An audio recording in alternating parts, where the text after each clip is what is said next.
فاضل اقل من 24 ساعه ونعرف اذا كان الزمالك في امل انه ينافس على الدوري، او حتى مش الدوري، المركز الثاني عشان نصعد افريقيا، ولا الاهلي هيقتل امل.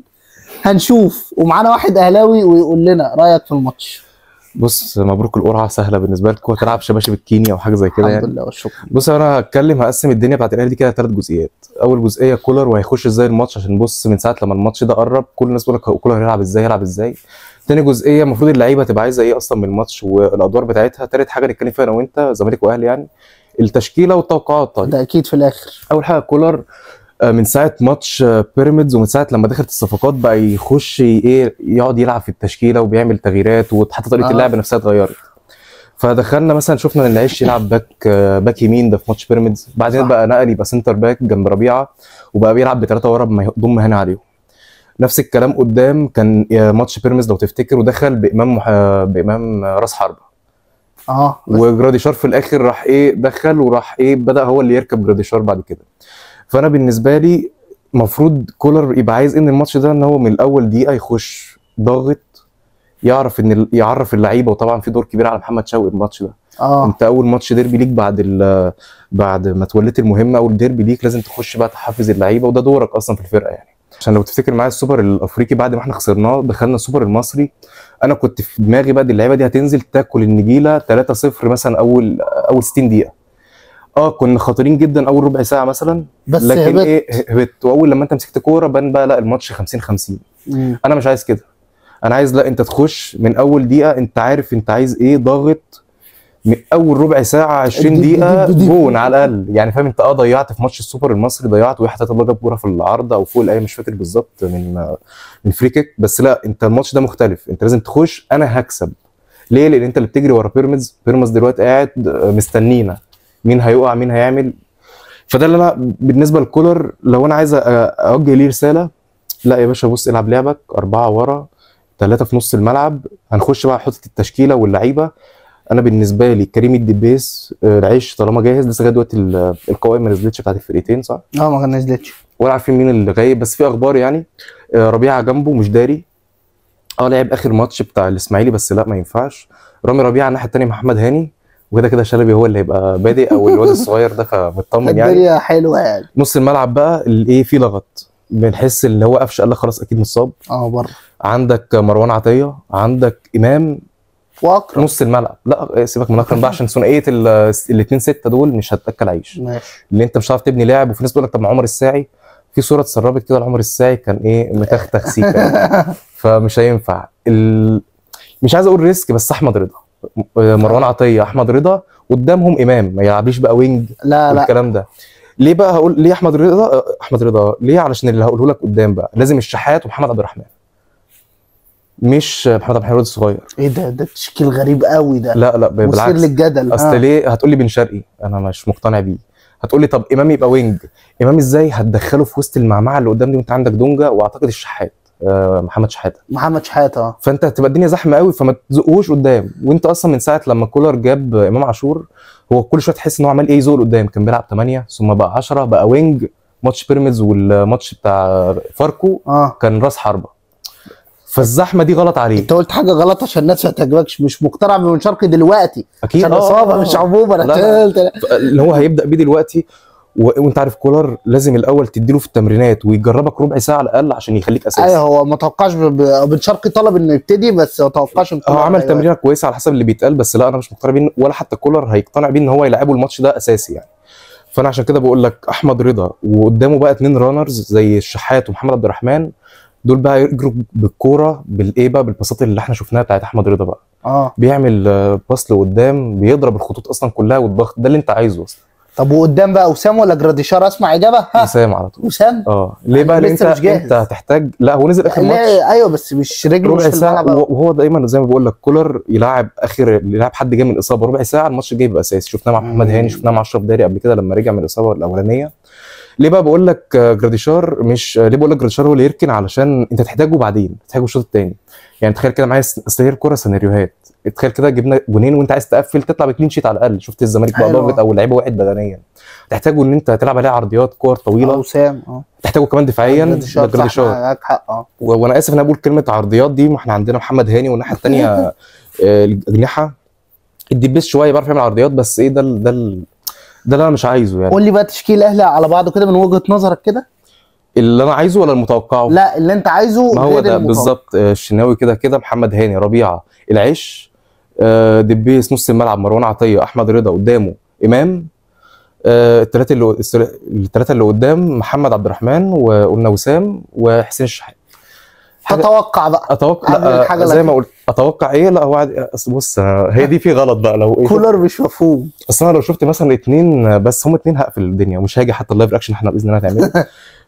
كوكا وكريم وليد، ما بين قوسين ندفيد. يا جماعه كوكا عنده مدرسه الصبح، ندفيد عنده كورس 8 الصبح في يوم الاحد في البريتش كونسل، فسيبوا يناموا يعني. ما تلعبهمش ولا واحد اساسي، ولا زي بيراميدز دخل بكريم وليد يعني. فدي حاجه مش مفهومه يعني. وغالبا هيلاعبهم على فكره، او واحد فيهم والله العظيم. مالكش دعوه. فدي حاجه انا بالنسبه لي هتبقى صعبه جدا على الصحه النفسيه بتاعتي على الاقل يعني. فبلاش من دول. وزي ما انت تقول، انا اتوقع ان هو هيبدا بواحد من دول، هيقول لك الخبرات بقى ولا يمسك لي الملعب. حاجه اخيره، انت عايز تكسب الماتش زي ما قلت لك، مفيش شق فني هنتكلم عليه كتير، النفسي هو اللي هيفرق في الحته دي، ولا بدني ولا بتاع ده، مفيش الكلام ده. انت عايز تكسب، تضغط من اول دقيقه لغايه مثلا لما تسجل جون، هدي رتم شويه، وتلعب على حاجتين مهمين قوي على الزمالك، اللي هي دايما هتبقى ايه، هي نقط قوه، انت لو لعبت عليهم سهل جدا تضربهم يعني. مان تو مان على عبد الله السعيد، ضغط خفيف يعني مش لازم كبير على حسام عبد المجيد. الاثنين دول لو اتمسكوا حلو، انت مش هتعمل اي حاجه.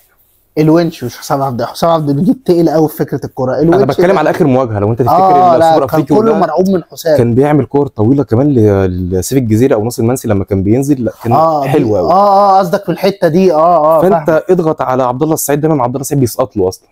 فانت تمسك عبد الله السعيد مان تو مان، وتخليه احمد رضا اللي يعمل الدور ده، مش مروان عطيه اللي هيرد لك كل ده في السن. صح. واصلا عنده دوافع ان هو جاي ناشئين الزمالك. لا حلو منك، حلو منك. فانا مستني احمد رضا، عينيا هتبقى عليه طول الماتش ده، لان تخيل كده التوليفه دي لو اتظبطت، مروان، امام، احمد رضا، شكرا.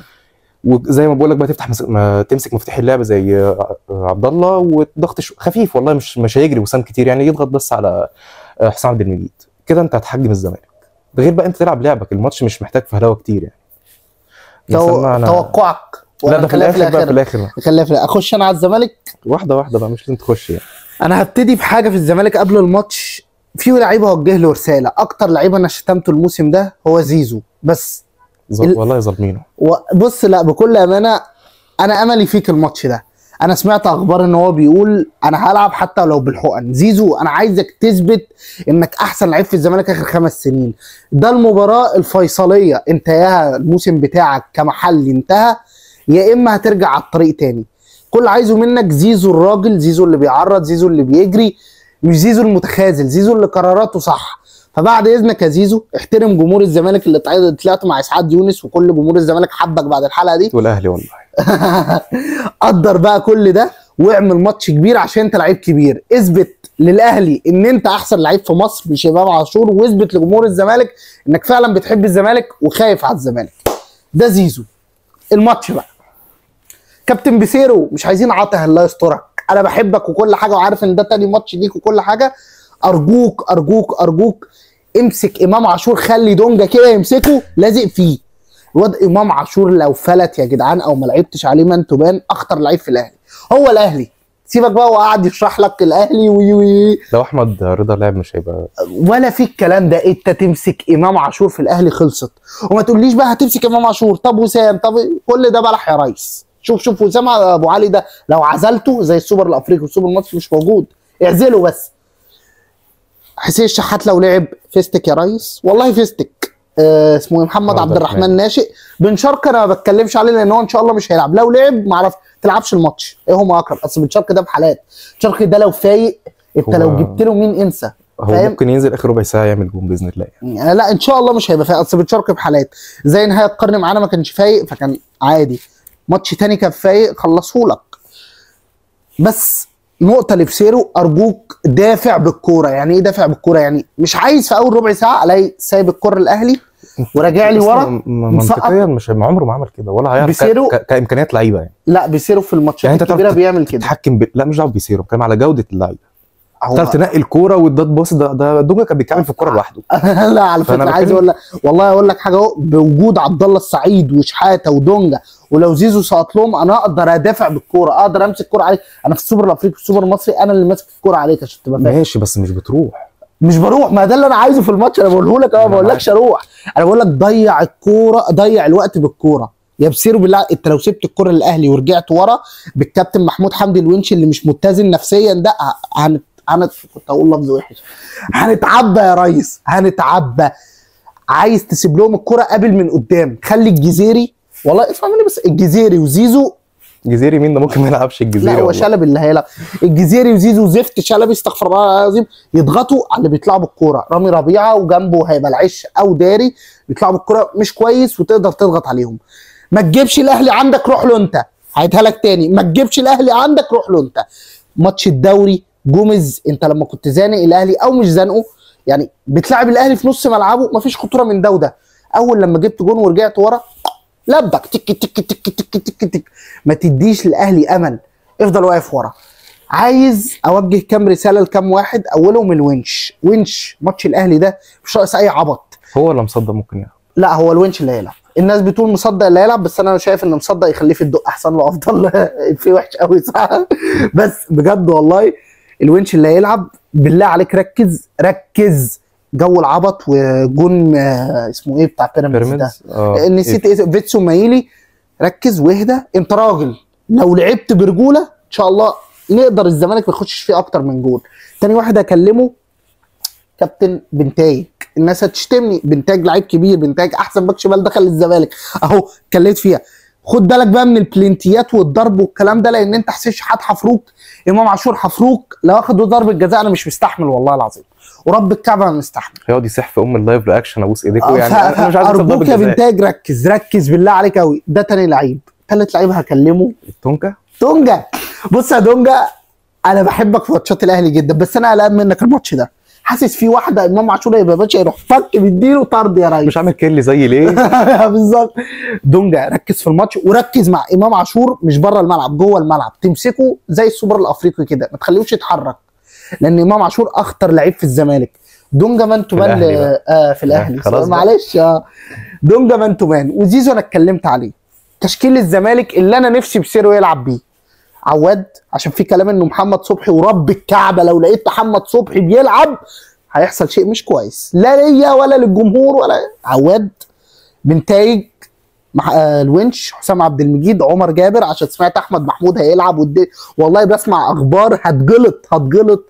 نص الملعب دونجا، عبد الله، شحاته. ولازم شحاته، ده ما فيهاش كلام، لان دونجا هيبقى ماسك امام عاشور، تبقى تلعب بعبد الله بقى وشحاته في نص الملعب. قدام زيزو ان شاء الله تركز يا زيزو. سيف الدين الجزيري، وللاسف هلاعب شلبي. ما انت بيصيروا تتلام في الموضوع ده. ما نزلتش احمد الجفلي ده ليه؟ ماتش بتروجيت ياخد شويه. نزله بس قال لك ساب المعسكر وقفل تليفونه. لا ولا في حصل الكلام ده. نزل اخر ثانيه وقال لك ولا مش متضايق ولا في اي حاجه. للاسف هنلعب بشلبي. شلبي انا مش عارفه ممكن اقول لك ايه، ارجع دافع. طب دي صعبه؟ لا. يعني لو نزلنا الراجل المحترم ده، هقول له ارجع دافع، هيرجع يدافع، بس لا بقى تباصي ولا تشوط، لان انت مش هتعرف تعمل حاجه من الكلام ده كله. قبل ما اخش بقى على اخر نقطه، بيصيروا هيلعب ازاي؟ بيقولوا هينزل مصدق، بقول لك يلعب بواحد من الجداد، مصدق او الجفالي. وانا شايف لا الجفالي هو يعني انا لو يبتدي بالجفالي انا ما عنديش مشكله. لو هتغامر بالجفالي، ما تغامرش بالدفاع. وحتى حلو انك تكسب ده تبديل على يعني شلبي، يبقى عندك ينزل يحفرك شويه، ممكن ياخدوا ضربه جزاء يعني. ياما عملها يعني عملها ضد ابو قير الاسمده، يعملها ضد الاهلي عادي يعني بتجيب. يا اسطى الله يستر. دي في عليها محمد هاني، فانا ما اضمنش يعني بصراحه. محمد هاني دايما بيعمل ماتشات على مصطفى شلبي دايما، وعلى بن شرقي لما كان بيلعب والله. بس الله يستر. بصراحه انت لسه اللي قايل والله، انت لسه قايل، انا ما اتكلمتش. عايز عايز قبل توقعاتي رجاله الزمالك، ارجوكوا ركزوا، الموسم المحلي بيروح مننا. عايز رجوله ماتش الدوري الاخير والسوبر الافريقي والسوبر المصري. لو استرجلنا باذن الله وركزنا على الكور العاليه، النقطه دي العرضيات، ولا سيبك من العرضيات، الكور الثابته. بيصيروا باين لي في ماتش بتروجيت ان عنده افكار، انت ممكن تجيب جونين من الكور الثابته. الناس تقول لي انت اوفر، اقول لك الاهلي واقع في الكور الثابته لما بتتلعب عليه. وزيزو حلو في العرضيات يعني، حتى في اوحش ايامه العرضيات بتبقى حلوه. خد دي مني، خدها للجمهور. عرضيه من زيزو، كورنر، حسام عبد المجيد طق في العارضه. دايما كان ياسر ابراهيم كان بيلعب، دلوقتي العش ما فيش الكلام ده. حسام عبد المجيد حاسس انه هيجيب جون باذن الله. خدها مني ماشي. معلش. ركزوا يا رجاله الزمالك. بقالك ساعتين بتمدح في زيزو، يا زيزو يا زيزو، راح حسام اللي يجيب الجول. حلوه حلوه دي، من زيزو بقى. ده اذا شفتوه بقى. يلا هو زيزو لو اتصاب عارف هينزل بيه، ما هو مش لسه عارف. كانت الحقن نفعت شيكابالا يعني. لا مع ما هو احترامي شيكابالا يعني. خد بالك كبير في السن، العظمه مش فاهم بقت هيلعب. عتاقي خلاص. مش عارف مين اللي هيلعب لو زيزو اتصاب، بس ربنا يستر يعني. توقع الماتش. خش على الماتش. انا خايف. توقع منطقي، خايف يعرف ننزل ريل حلوه فاهم، يبقى منطقي بالله عليك. خايف والله العظيم. انا توقع فني. توقع 2-0 للاهلي. تمني انا اتمنى ان شاء الله 1-0 للزمالك، ما اعرفش ازاي. انا هقول لك ايه طيب بعد اللي انت قلته ده. بص انا قلت قبل كده توقعي وهقوله تاني، 2-1 2-0 للنادي الاهلي اكيد يعني. ولكن انا مش هزعل لو في تعادل. ممكن عادي انت ترخم وتبقى مفيش كوره بقى وتقعد تلعب تكسير والكلام ده، انا مش مصدق ان في تعادل طالما حاسس ان في رجوله في الملعب. لان الرجوله دي ما حسيتهاش ولا في السوبر الافريقي ولا في المصري يعني. هتلعب برجوله تعادلت، انا هقول لك يا عم ماشي قدر الله يعني، ربنا اراد كده يعني. زي ماتش بيراميدز يعني. لكن انا من كل قلبي اضغط زي ما انا قلت لك، اضغط والعب برجوله، لان الماتش ده قلت لك محتاج نفسيات، محتاج رجوله. هتلاقي نفسك انت اصلا ممكن تكسب 3-1. ده التوقع الفني، هتكسب 3-1. انا اللي حاسه 2-1 للنادي الاهلي. 2-1 للنادي الاهلي. لعيبه الزمالك، وانت وجه رساله لعيبه الاهلي بعديها. لعيبه الزمالك انت لو جبت جون ما تعملش غلطه ترجع تدافع وترجع ترجع ورا. كنت اقول لفظ وسخ والله العظيم. فالاهلي بقى يقعد يعرض ويضغط، والجمهور الاهلي يقول لك هو اهلي، فبيجيبوا جون كل مره. جيب جون، ما بقولكش اضغط وافتح خطوطك، اقف له في نص الملعب، قابل من قدام، قابل من قدام. انا ابتديت اتعصب قبل ما تشوف الهجمه يعني. قبل عصر. انا وضحت الدنيا بس خايف. انا خايف بكل امانه لسبب واحد. لعيبه الزمالك بس هم اثبتوا لي ان هم نفسيا في السوبر المصري ما قلت لك الديربي ده ما بقوش يخافوا من الاهلي معاك. بس انا مش عارف ليه حاسس ان هم داخلين خايفين. مش عارف ان ايه، الاهلي وحش، الاهلي اوحش من اداؤه في السوبر المصري والسوبر الافريقي. ممكن دي حته لها علاقه بالاداره، ان كانت الدنيا فيه ساكته ساعه السوبر الافريقي، الدنيا ساكته وهاديه. دلوقتي قايمه قوي يعني الدنيا. كل النصر للزمالك وتسيروا باذن الله. عايز تقول انا حاجه؟ بس اول حاجه ما تبقاش جبان يا كولر ولا للعيبه.